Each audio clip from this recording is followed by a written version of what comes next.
Were you a child who was always asking questions? A why child?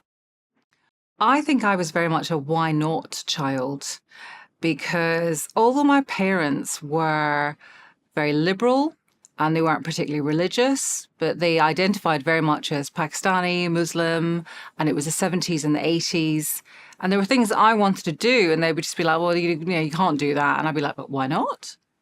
Why? Why does my brother not pick up the dishes after the meal? At what point did you decide that you wanted to be a journalist?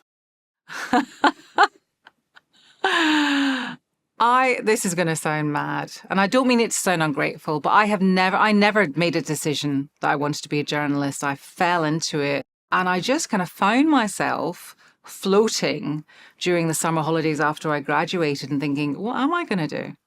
I need to do something.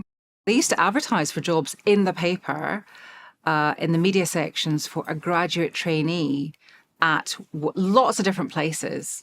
And I thought, well, I'm a graduate and I'd like to work in, what should I do? My sister works in TV. I had no ideas. I thought, oh, I'll just do that. It sounds fun. So I applied for a job as a graduate trainee at Scottish Television, and I got it. When you applied for the job with Scottish Television, did you have a job interview?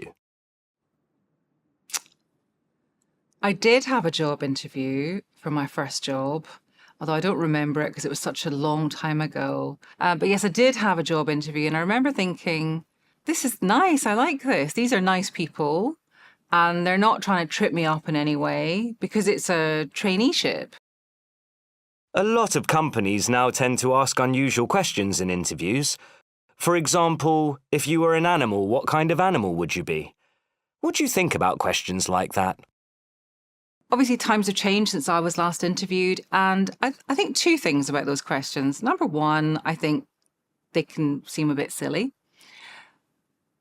but also they might be useful when someone is not responding well to orthodox questions and is getting quite nervous. And then suddenly you just say, oh, if you were a football team, which football team would you be? And they might be, oh, now you're talking my language. Now I can talk to you. I can communicate. It's just that I'm a bit nervous. So I suppose they have a dual function. But if someone asked me that, I would just be like, what, is this a serious place or what?